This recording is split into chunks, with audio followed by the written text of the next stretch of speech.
boa tarde a todos. Vamos aproveitar a oportunidade para aprender um pouquinho mais sobre o livro Céu e o Inferno, ou seja, a justiça divina segundo o Espiritismo. Acabar com o medo de, se formos bonzinhos, vamos para o céu, se formos mais ou menos, vamos para o purgatório, e se formos ruins, vamos para o inferno, né? Vamos acabar com isso. Vamos aprender um pouquinho mais através da leitura desse livro. Mais uma obra de Kardec, sensacional esse livro. Muito bem, nós estamos aqui na primeira parte, capítulo 11, é o último capítulo da primeira parte desse livro, da proibição de evocar os mortos, foi proibido por Moisés. A Igreja Católica segue aí esse rumo aí que, né? Então vamos lá. Há duas partes distintas na lei de Moisés: a lei de Deus, propriamente dita, promulgada no Monte Sinai, e a lei civil ou disciplinar, apropriada aos costumes e ao caráter do povo. Uma é invariável, a outra se modifica segundo os tempos, e não pode vir ao pensamento de ninguém que possamos ser governados pelos mesmos meios que os hebreus no deserto. Não menos que os capitulares de Carlos Magno não poderiam se aplicar na França do 19º século. Quem sonhara, por exemplo, reviver hoje este artigo da lei mosaica: se um boi fere com seu chifre um homem ou uma mulher, e que disso morram, o boi será lapidado e não se comerá de sua carne, mas o dono do boi será julgado inocente. Aí, Êxodo, capítulo 21, versículo 28 e seguintes. Esse artigo, que nos parece tão absurdo, não tinha, todavia, por finalidade punir o boi e pagar o seu senhor. Simplesmente equivalia ao confisco do animal por causa do acidente, para obrigar o proprietário a mais vigilância. A perda do boi era a punição ao seu dono, punição que devia ser bastante sensível em um povo pastor, para que não fosse necessário infligir-lhe outra. Entretanto, ela não devia aproveitar a ninguém, por isso era proibido comer-lhe a carne. Outros artigos estipulam o caso em que o dono é responsável. Tudo tinha sua razão de ser na legislação de Moisés, porque tudo nela está previsto até os mínimos detalhes, mas a forma, assim como o fundo, estavam segundo as circunstâncias onde ele se encontrava. Certamente, se Moisés retomasse hoje para dar um código a uma nação civilizada da Europa, não lhe daria o dos hebreus. Com toda certeza não. Então vejam que era uma ignorância sem tamanho, não é? O animal vinha machucar alguém ou matar alguém, o animal tinha que ser lapidado e ninguém poderia comer a sua carne. Era uma ignorância que não tinha tamanho, né? Sem tamanho. Tem nada a ver. Que culpa teria o animal? Que culpa tem um animal, né? Para começar, ele é irracional. O homem que é racional, o homem que tem inteligência, age de outra forma, não é? O animal não pensa. Nós temos que pensar por ele. Já que sabemos que o animal é selvagem, não nos aproximarmos, mantê-lo preso se possível, e se por acaso encontrar com ele solto, vamos nos proteger de alguma maneira, subir numa árvore, entrar numa toca, fazer qualquer coisa, não é? A isso se objeta que todas as leis de Moisés foram editadas em nome de Deus, tanto quanto a do Sinai. Se todas são julgadas de fonte divina, por que os mandamentos estão limitados ao decálogo? E pois que se faz a diferença de todas emanam de Deus, todas são igualmente obrigatórias, porque não são todas observadas? Porque além disso não se conservou a circuncisão que Jesus sofreu e que não aboliu? Esquece-se que todos os legisladores antigos, para darem mais autoridade às suas leis, disseram recebê-las de uma divindade. Moisés tinha mais que nenhum outro a necessidade desse apoio, em razão do caráter do seu povo. Se apesar disso teve dificuldade em se fazer obedecer, teria sido bem pior se fossem promulgadas em seu próprio nome. Claro, se fosse promulgada em nome dele, é claro que as pessoas jamais iriam obedecer.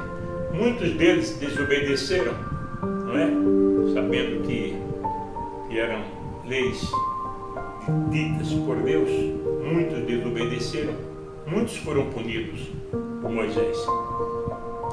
Jesus não veio modificar a lei mosaica e sua lei não é o código dos cristãos. Não disse ele: aprendeste que foi dito aos antigos tal e tal coisa, e eu vos digo outra coisa. Mas tocou na lei do Sinai, de nenhum modo sancionou-a, e toda a sua doutrina moral dela não é senão o desenvolvimento. Ora, em nenhuma parte ele fala da proibição de evocar os mortos. Entretanto, era uma questão bastante grave para que não a tivesse omitido em suas instruções, quando tratou de questões mais secundárias.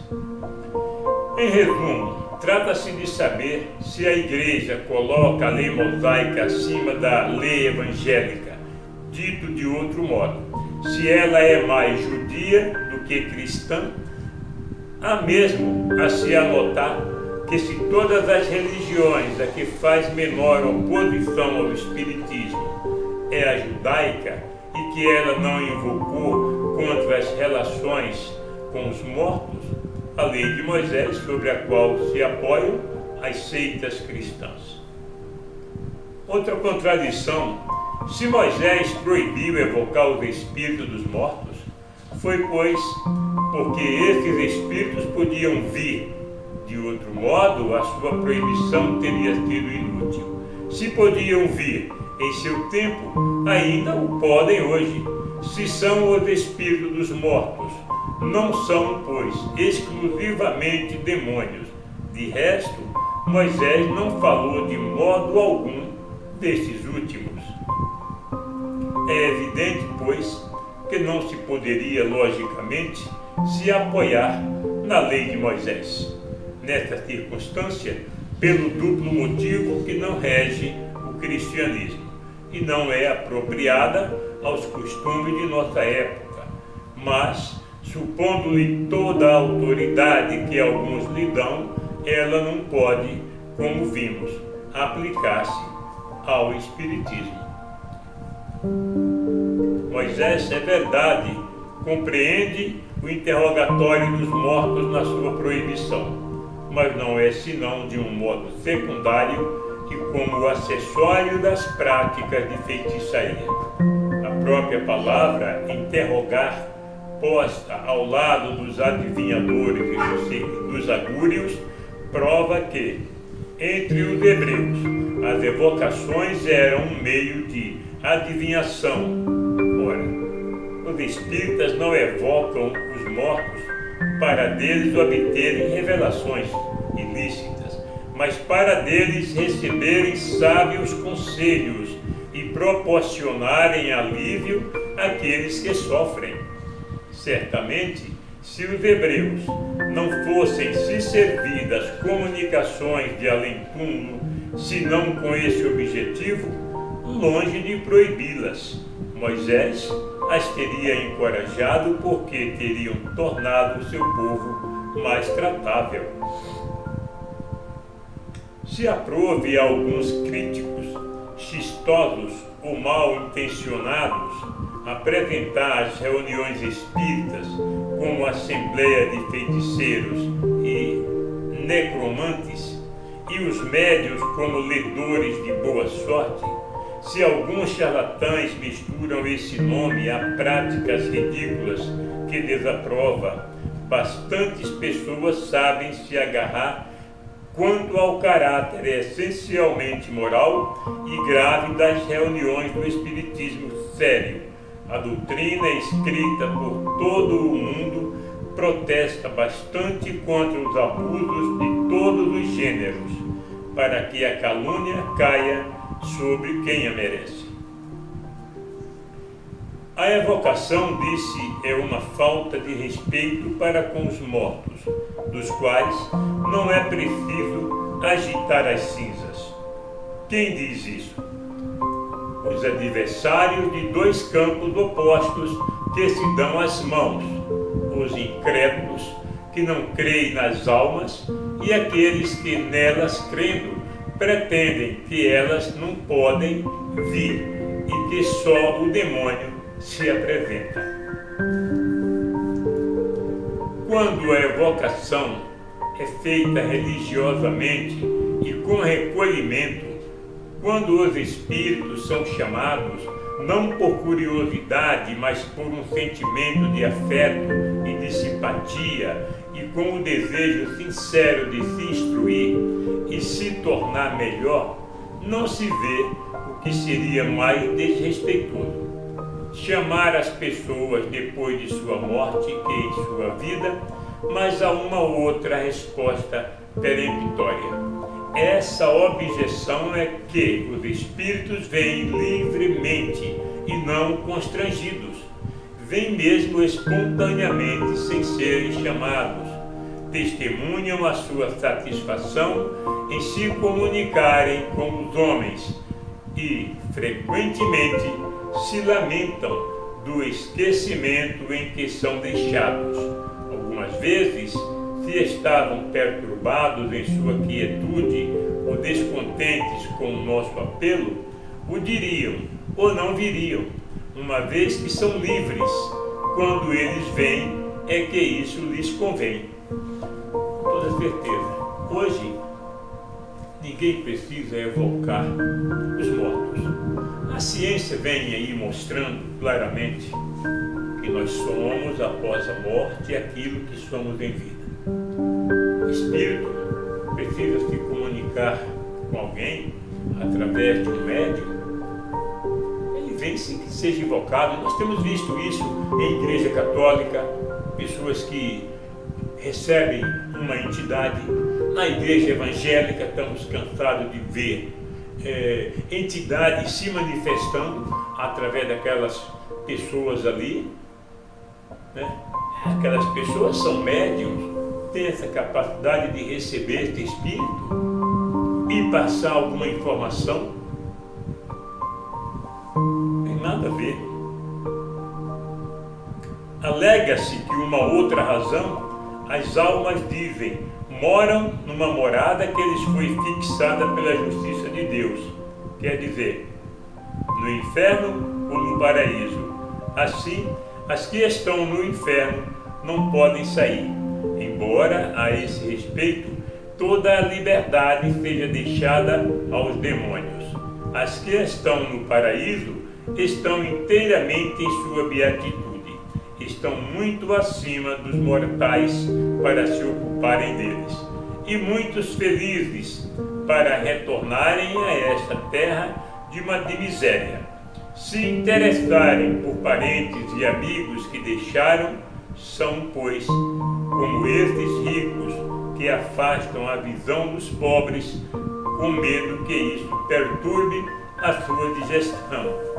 Se assim fora, seriam pouco dignas da felicidade suprema, que seria o prêmio do egoísmo.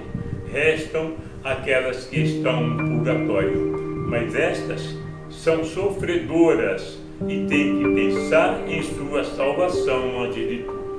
Portanto, nenhumas nem outras podem vir. É só o diabo quem vem em seu lugar. Se elas não podem vir, não há, pois, a temer que perturbem o seu repouso. Muito importante isso, né? Sabemos que o diabo não existe, que aquilo que é espírito que é negativo é um espírito maldoso, é o espírito do homem, e que o diabo não existe. Jamais Deus iria criar o espírito para se tornar uma dessas criaturas que eles tratam como Satanás, diabo. Não existe isso. Deus criou todos os espíritos iguais, todos, sem exceção. Somos todos iguais, criados simples na forma e ignorantes de sabedoria, saber. Desenvolvem-se a sabedoria e o conhecimento de acordo com o nosso crescimento, vamos crescendo e vamos buscando esse conhecimento. Esses que já nascem sábios, por exemplo, essas crianças prodígios que nós temos visto aí, nada mais, nada menos, são reencarnações de espíritos que tiveram aí uma grande cultura, espíritos que foram artistas, foram músicos, professores, foram intelectuais, mas que tiveram grande moral para ter esse merecimento de uma reencarnação e logo em seguida mostrar o seu talento. Temos visto crianças aí de 2 anos tocando piano, tocando um outro instrumento qualquer, sem nunca ter ido à escola, uma criança falando outra língua, outro idioma. De onde vem essa sabedoria? É claro, é aquilo que o Espírito carrega, aquilo que nós aprendemos enquanto aqui estamos na Terra. Nós não perdemos essa capacidade, fica armazenada. Nós não perdemos, a morte não nos tira, porque esse conhecimento não é do corpo físico, é do Espírito. É o Espírito quem adquire o conhecimento. E quando desencarna, o corpo não tem nada a ver.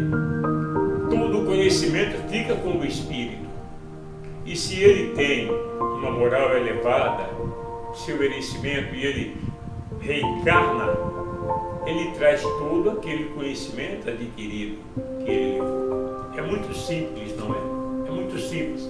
Se ele não tem uma moral elevada, ele não vai reencarnar tão cedo e pode reencarnar com uma série de problemas, não é?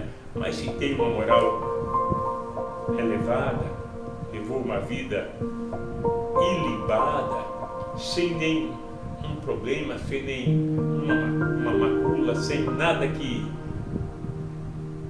ele volta com todo esse conhecimento.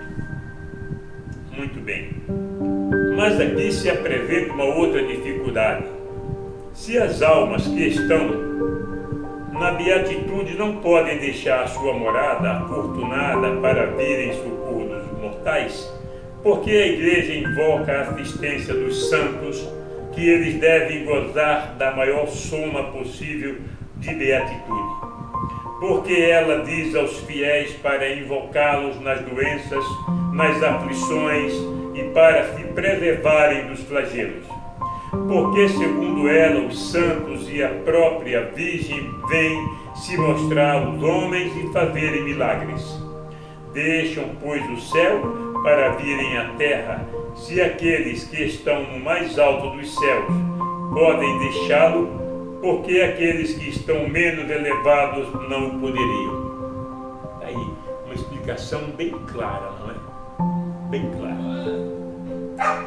Que os incrédulos neguem a manifestação das almas. Isso se concebe uma vez que nelas não creem.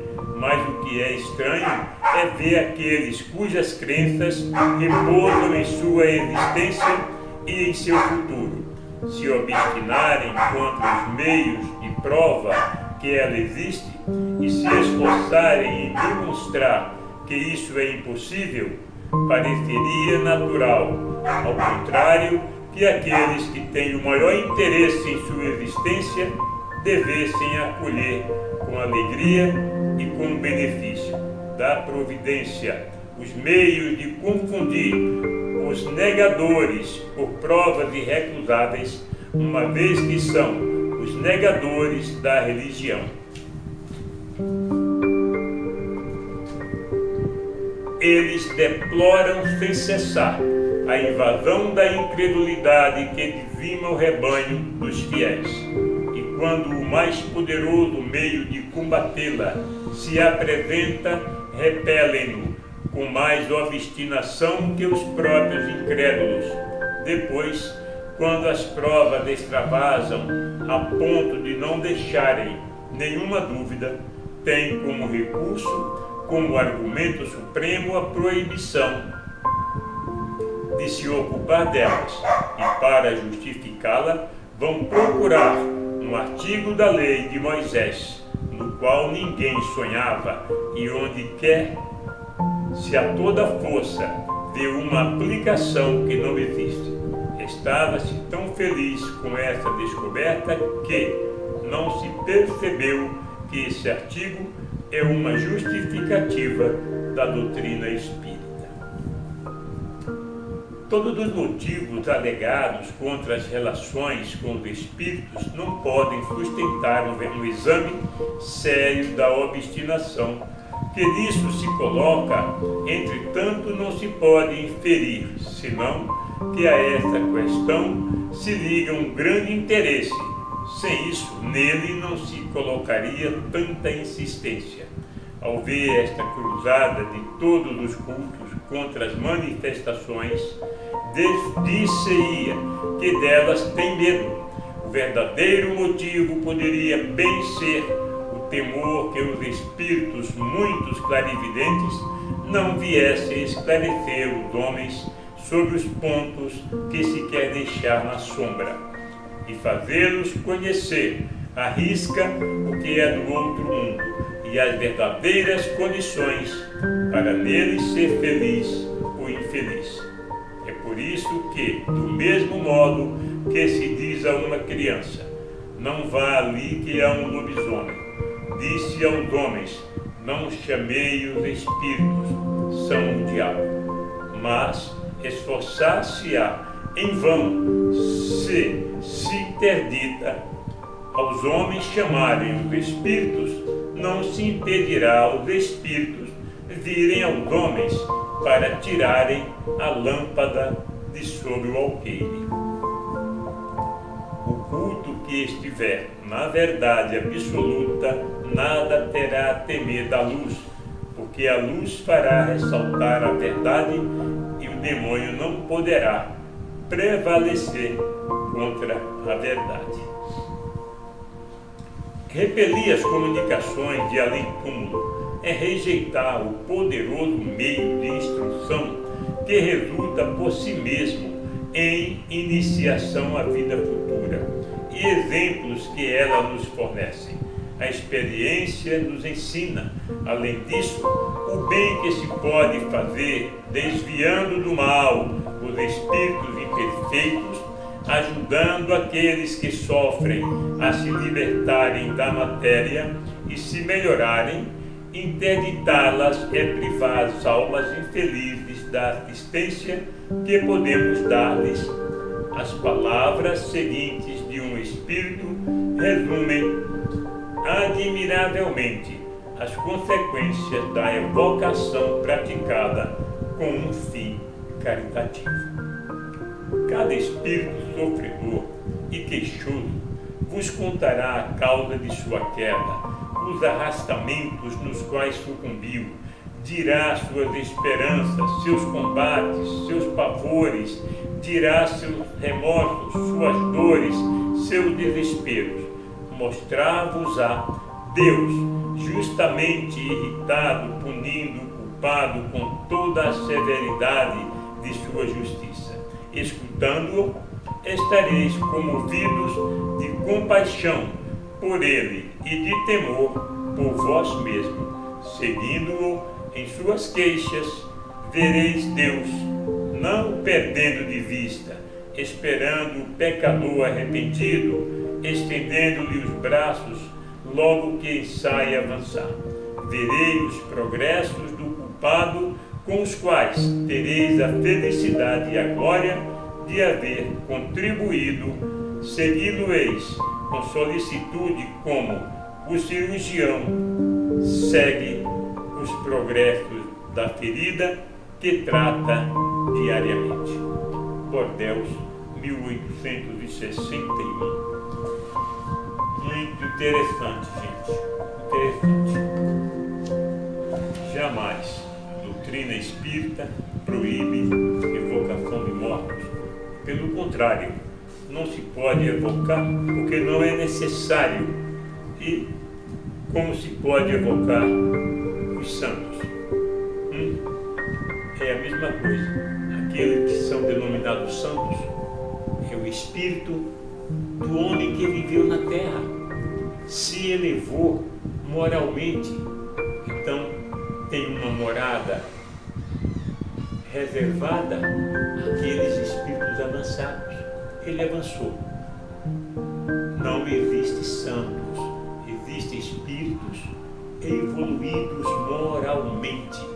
Quem criou essa coisa de santo, quem santificou, foi a Igreja Católica. Muitos espíritos que a Igreja ainda conserva como santos, gente, já reencarnaram, já estão na Terra novamente, já tiveram outras encarnações. É por isso que precisamos de estudar para entender um pouco mais. Bom, na próxima semana nós continuamos já na segunda parte do livro Céu e Inferno, ou Justiça Divina segundo o Espiritismo. Uma boa tarde a todos, que todos tenham aí uma ótima semana e até lá, se Deus quiser.